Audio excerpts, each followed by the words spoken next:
rise. The Court of Appeals Division 1 is now in session.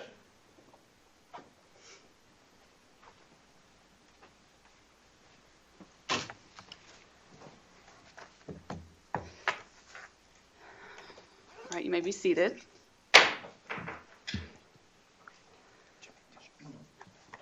All right, we are here this morning for oral argument in CV24-0587 Foley versus Holder. It's a reminder to everyone in the courtroom, please silence your phones to avoid disruption and embarrassment. As I think you all know, we record and live stream these proceedings, so please introduce yourselves for the benefit of those audiences when you begin. Just a reminder, you have a maximum of 20 minutes per side as shown on the clocks at the podium. You are not required to use all of that time, but should you decide to do so, you can control that time for yourself, including whether you'd like to have time for rebuttal. Keep in mind, we have read your briefs, we have reviewed the record, we have conferenced the case and discussed it just this morning. So with that, please proceed.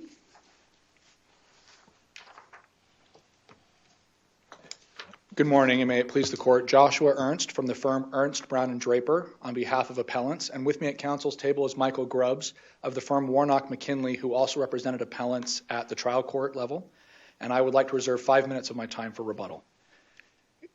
We are here because of to analyze the interpretation of Rule 10D and whether the trial court erred in granting appellee Zach Brown's motion to dismiss.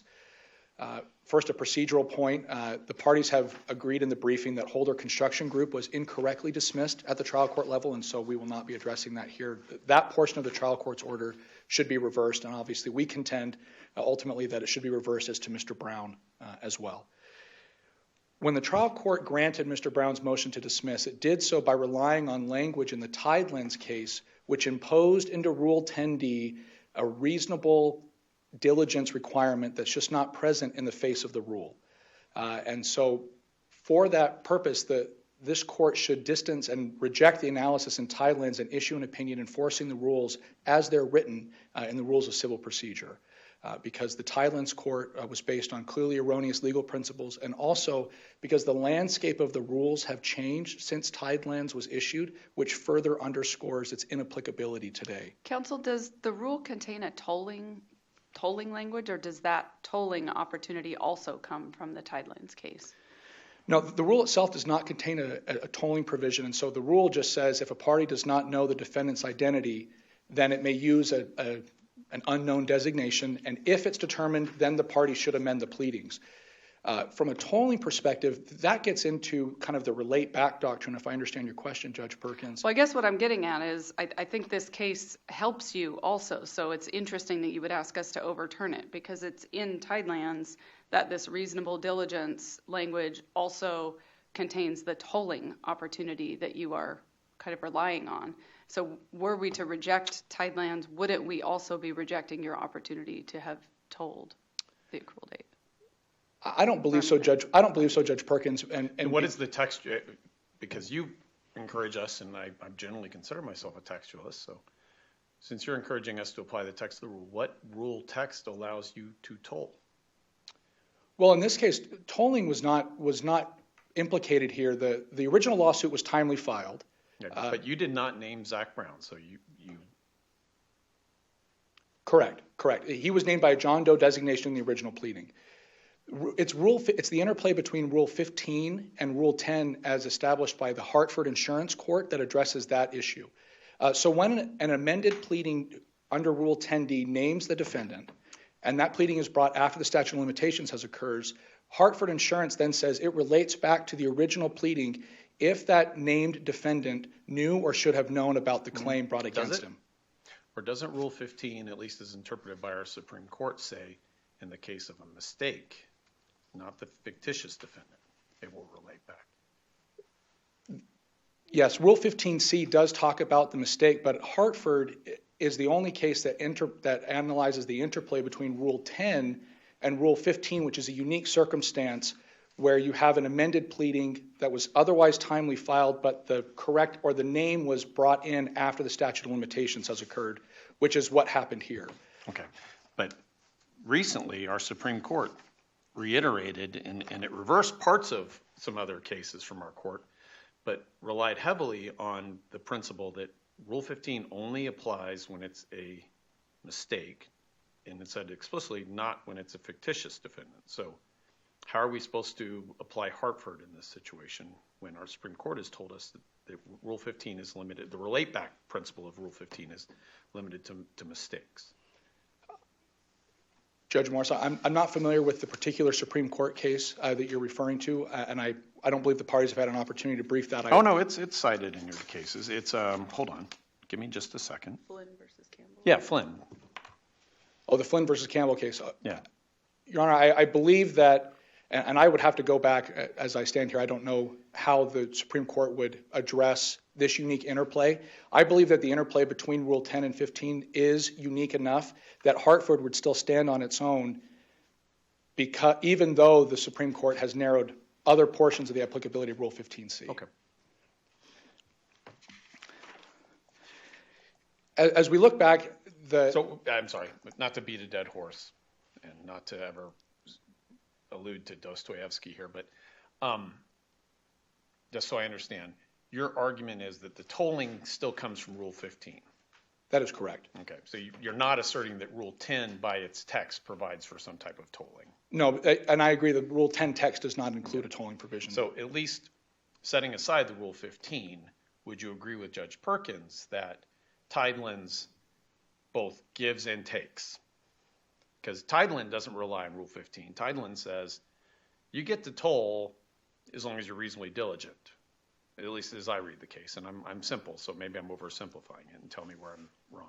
Well, and I don't believe that issue was directly before the court in Tidelands, and so I don't, in terms of whether there is a tolling that's brought in versus an appropriate use of Rule 10, I believe that the proper application of Rule 10 is, do you know the name of the defendant at the time the complaint is filed? And if not, then you're able to use Rule 10 and then use Rule 15 as a relate back, as a protection against a party sitting on its hands for the other same reasons that you would have for the Rule 15 purposes. Okay. And here, there's no dispute, at least in the record, that appellants did not comply with Rule 10D on its face as written. They didn't know Mr. Brown's identity when they filed the complaint. As soon as they discovered it through Holder Construction Group, Mr. Brown's employer, through their disclosure statement, they immediately sought leave to amend the complaint and extend the time for service under Rule 4I. That was granted by the trial court with good cause shown.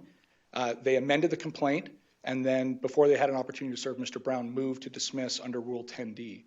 And so they complied with the plain language of the rule as written, and so we believe that the trial court erred. And erred in large part because, well, the trial court erred by relying on Tidelands, which we contend should be rejected here because of its legal analysis. Tidelands, without any proposition for doing so, immediately after discussing Rule 10, grabbed onto Section 474 from the California Civil Procedure Code and identified two cases, the Schroeder and Hirschfeld cases, for the proposition that a reasonable diligence requirement is required. But those cases themselves are contrary to California Supreme Court precedent going back, surprisingly, to the late 1800s, where the California Supreme Court said there is no reasonable diligence requirement. And subsequent California cases have rejected the same argument that Tidelands made by relying on Schroeder. That's the Ballin case that we cite. There, the California Court of Appeals said, no, Schroeder is contrary to California Supreme Court precedent. And so the reliance on those California cases, it was incorrect in doing so. And this court in Division 1 has recently called into question the applicability of Section 474 to Arizona law. And that's the Brown v. Old Fashioned Court. There, a party was attempting to escape from Arizona's look-back provision or relate-back provision under Rule 15 by relying on Section 474 in California cases. And this court first cited a Rule 10, discussed Rule 15, and then discussed Section 474 from California. And after doing so, held that Arizona has no statute or rule comparable to Section 474. So this court has already called into question and has expressly stated that there is no relationship, there is no comparable relationship between 474 and the Arizona Rules of Civil Procedure, which only further underscores the inappropriateness by Tidelands of relying on California law to impose this reasonable diligence requirement. Let me drill down a little bit, if you don't mind. Do you, and I hate to say concede because I'm not asking you to make a concession that's going to bind you or anything, but would you agree that if we follow Tidelands, you're in trouble? As written, Tidelands presents a problem for our case.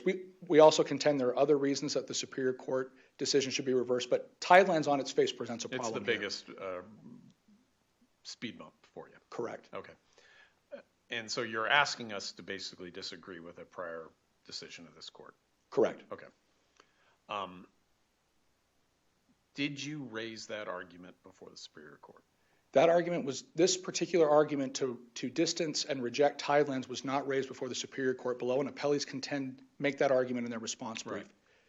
Right. And I'm happy to address that. That waiver rule, is, as the court is well aware, is procedural, not substantive, and can be waived at the court's discretion. We contend there are two grounds that the court should do so. First, this court has held that the procedural rule should be suspended with matters of statewide importance, and interpreting an oft-used rule of civil procedure is, this court has held in the Kelly v. Blanchard case, a matter of statewide importance. And the unknown defendant rule is used all the time at the trial court level. Parties are constantly naming John and Jane Does, black corp, white corp, those types of things. But to your point, though, I mean, Tidelands has been on the book forever. And there's, as you suggest, there's some cases that have called into doubt the applicability of either the California cases that on which Tidelands relies and or the use of the California authority that Tideland is indirectly relying upon. Why wouldn't we say, yeah, this is a statewide importance, but we want to make parties raise these issues before the Superior Court, even though the Superior Court's bound, and before they come to us? So this, I mean, not sorry for your client, but the next person can raise this issue, and then we can consider it on a full record where it's been argued below. So I think, Judge Morse, a couple of points. One is, if the case, in this case Tidelands, if it was incorrectly decided or relied on erroneous legal principles, it should be addressed when the opportunity to address it and pave way for other parties to have clear guidance on interpreting the rules of civil procedure. The second point would be that, and we raised this in our opening brief and in our reply, when the drafters of the rules of civil procedure went through the 2017 rule amendments, they did not write into Rule 10 a requirement for reasonable diligence, even though that requirement exists elsewhere.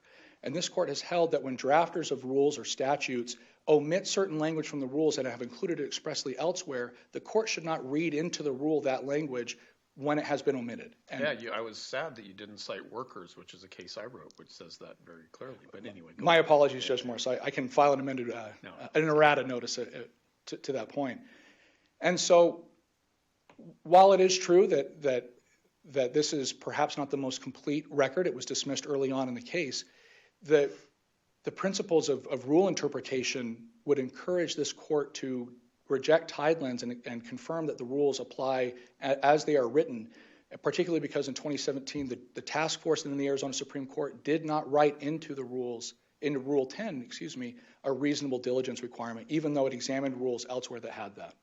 Is there an example where, and if you covered this in your briefing and I've forgotten, I apologize, but is there an example where in the 2017 rewrite they added one based upon a case so that the rule would comport with the case versus, I mean, is a good counterexample saying they not only added this diligence, but it was based upon case law?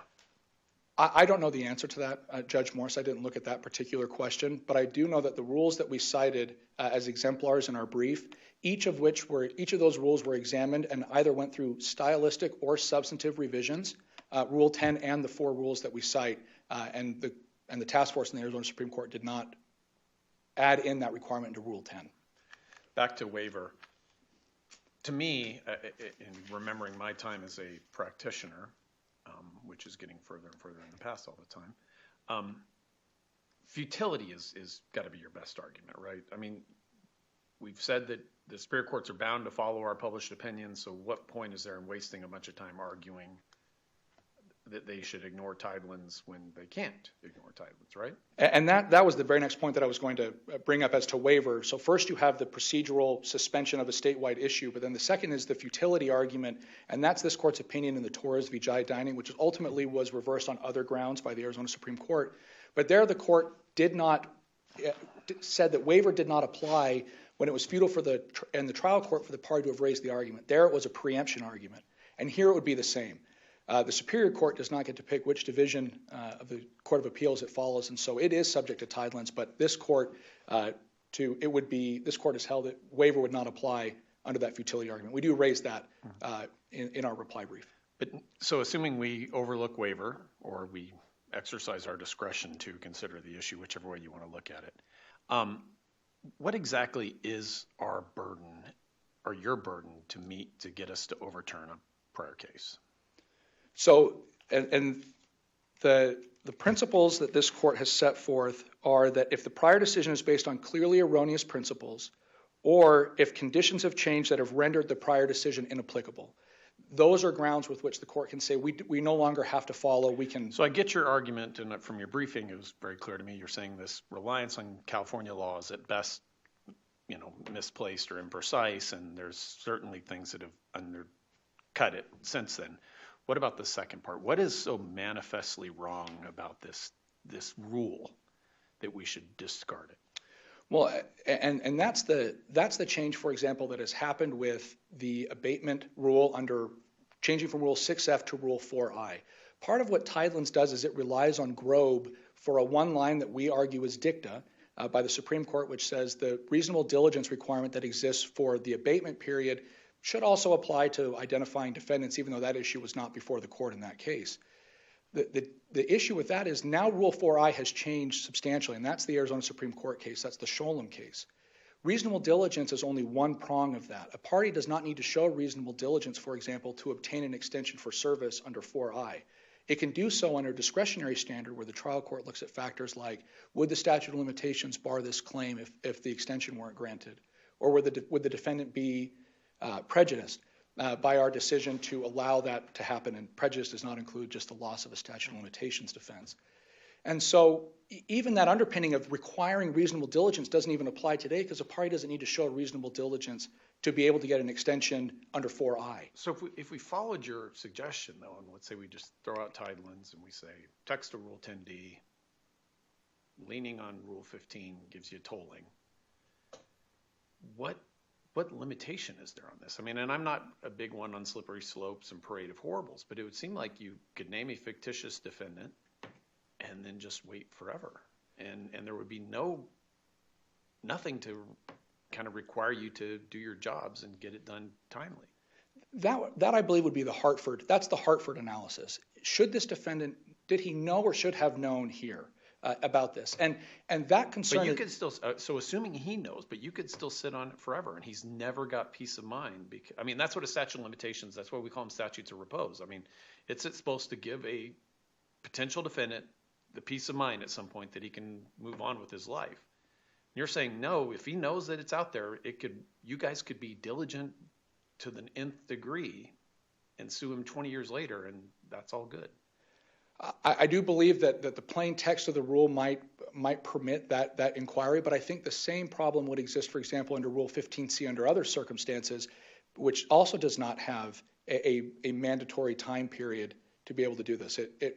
And here, for example, that problem is even lessened because, as we argue in the brief, Mr. Brown shares counsel with Holder Construction Group, his employer. Yeah, it seems clear, and I hate to say that because I'm not the fact finder, but it does seem like he had reasonable notice in this case. That's not really an issue, but right. Yeah. All right, thank you. Thank you. Would you like to save your 2 minutes? I would, unless there are other questions. I want to make sure I answer the other judges' questions, but otherwise I'll reserve the remainder time for rebuttal. Okay. Thank you.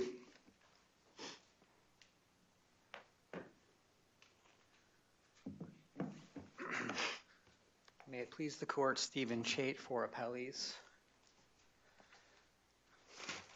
I had prepared quite a few notes,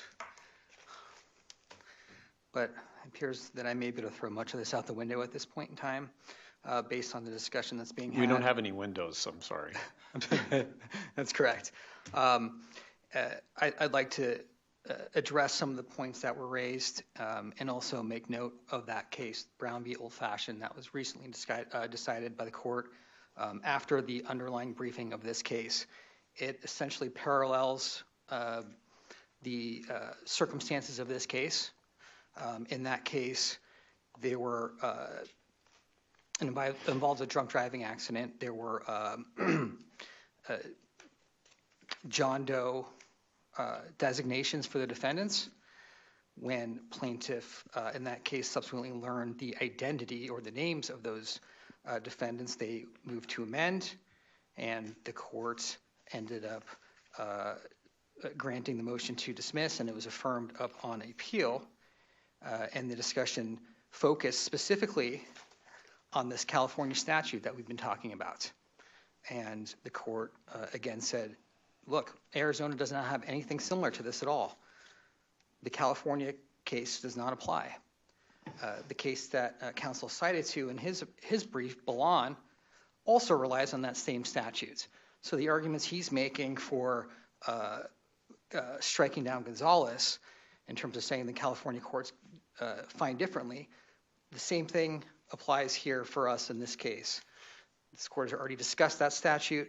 This court has already said that it is incomparable to Arizona, and therefore you shouldn't be able to rely on it.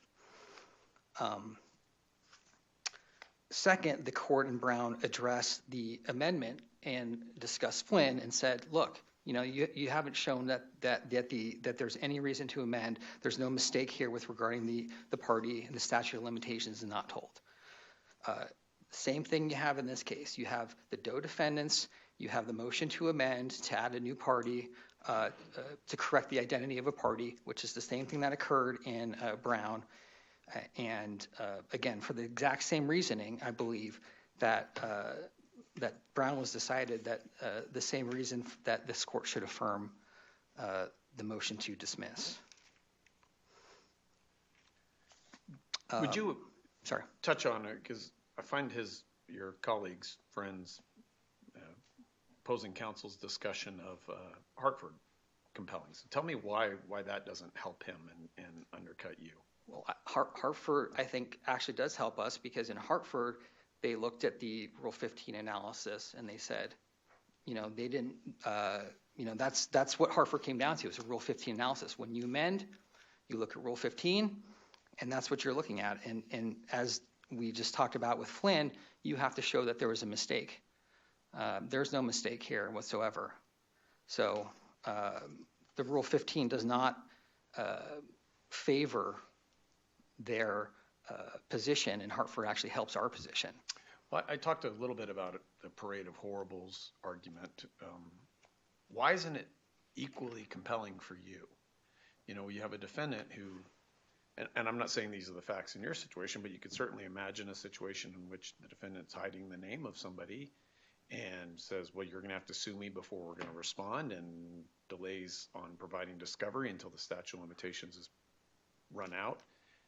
Why wouldn't we want a rule that says, no, you get to go back to the original time, especially when you have notice that you're likely to be sued? Yeah, I look, if there's some sort of bad faith or some dilatory motive there, then perhaps that is something to be discussed. But that's not what we have here.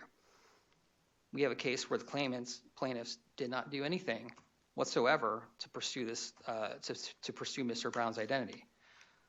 So I think that there are certain circumstances where that may come up, but you don't have those circumstances in this case at all. And the rule cuts the other direction as well, where you can keep filing the motions to amend, and you've got parties who are potentially subject to stale claims for quite a long time. Counsel, can you talk about what reasonable diligence looks like? And with that, I have a question on the record itself. Sure. So I don't see a police report or anything like that from the accident. I think the parties disagree on when the first inquiry was into Mr. Brown's name. But in any event, it was after the complaint was filed.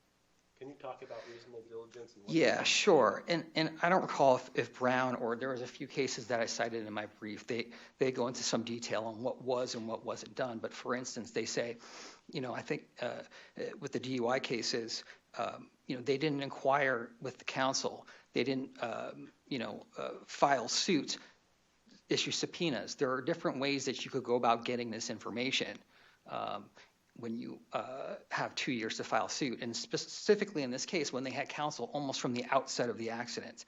So there's a lot of things that they can do to get the information that they need to progress their claim, rather than sitting and waiting until after the statute of limitations expires before doing that. So Brown does discuss that, I believe, and there are the other... I think Judge Williams was asking about the specific facts of this case. And then- and of course, you have to stay limited to Right. what is in the record before. In us. addressing the specific facts in this case, there's nothing. Essentially, they retained counsel. They reached out to the insurance company and said, hey, we've got a claim. And there were some discussions, but I don't know what else occurred other than, they never asked for their identity. They didn't pursue, as far as I know, settlement. I don't know, exactly. Is there a police report in this record? There is no police report. Okay. But obviously they exchanged insurance information, without getting too much into the facts, which I don't think are all that relevant. I mean, you get in an accident with somebody. We certainly presume they did, but I Yeah, didn't see. yeah. Well, and you presume that they got their identity, not only their identity, but we know that they got their insurance information because they contacted the insurance company. So they had that information.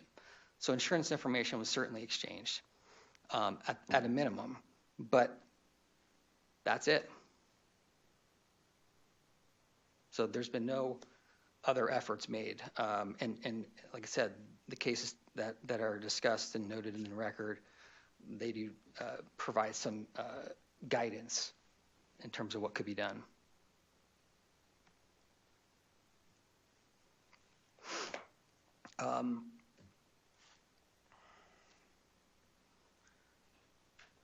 Returning back to, again, so we talked about the statute that this court has said does not apply.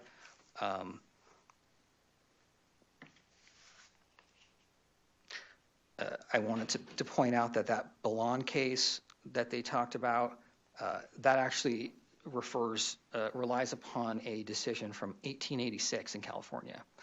So it's over 125 years old. And that decision provides... Does that mean it's bad or good? Well, it's a different time for certain. Okay. And that decision actually provides the rationale. I just turned 56, and suddenly that doesn't sound as old as it used to. Right, exactly. And specifically that decision that it talks about, Irving, says the statute should be construed to secure the evil it was designed to correct and advance the remedy. Persons are sometimes compelled to bring suits in haste. They have not time to ascertain the true names of the parties to be made defendants. They have plenty of time in this case, so that rationale doesn't apply here. Then the court says, sometimes there is no means readily accessible of ascertaining the true names. Again, we just talked about that. So the rationale that supports this rule and Balan that they're citing, again, doesn't support the facts of this case.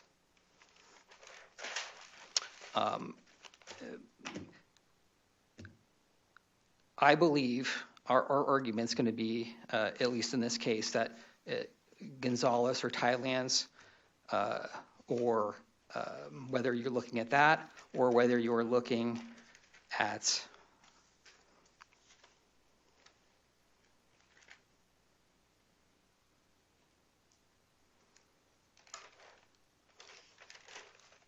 this is what happens when you throw your notes out the window. Hartford, whether you're looking at Hartford or whether you're looking at Thailand's, the result's going to be the same. Rule 10 does not give you a right to toll the statute of limitations. If plaintiffs' arguments focus on the, reading the statute as it is, Rule 10 just talks about the form of pleading.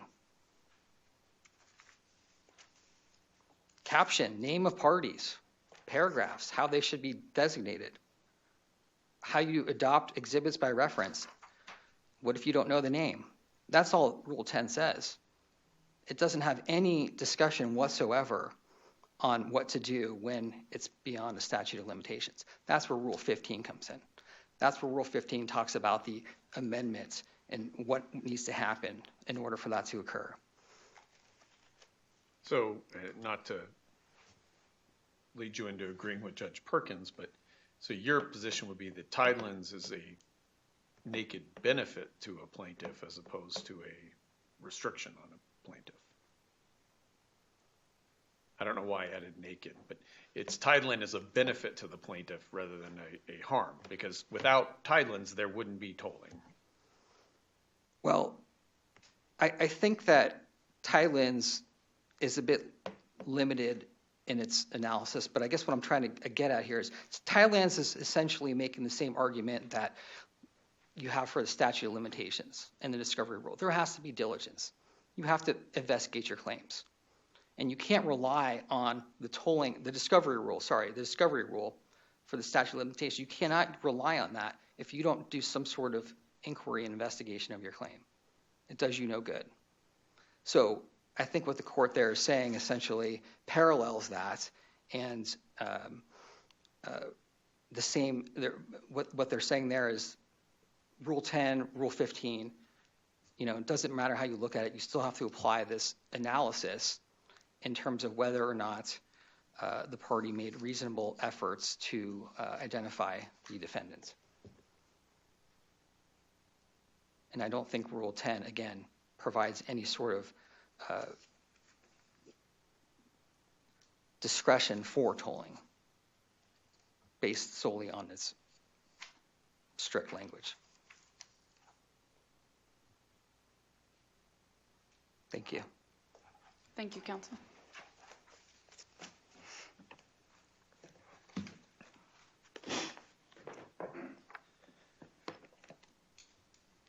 Briefly, it's precisely this court's analysis in Brown, which is why Tidelands should be considered, and why this court should reject Tidelands, because there is no comparable 474. That's why Tidelands got it wrong originally, is because they looked to 474, which this court has held does not have a comparable rule or statute. And to address Judge Morse's kind of the two concerns, the two slippery slopes, that's what Rule 15 is designed. Rule 15 handles that tension between those two extremes. And counsel brought up the accrual rule and the discovery rule for accruing a cause of action accrues. That rule looks at the knowledge of the plaintiff, that a plaintiff knows or should know about the harm that they have occurred. That's a different standard. Rule 10 and 15 look at knowledge of the defendant. The defendant isn't prejudiced if the defendant knows or should have known about the claim that has been brought. And so and we argue in our papers, the ELM retirement and those cases for the discovery are not applicable here because it's a different focus. It is, what did the defendant know and when did the defendant know it? And then,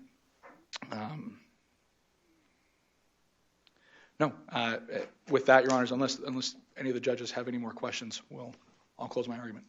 Thank you. Thank you. Thank you. Thank you both for your arguments. We're going to take the matter under advisement. We'll issue our decision in due course. The court is going to recess for a few minutes to reset for the next argument.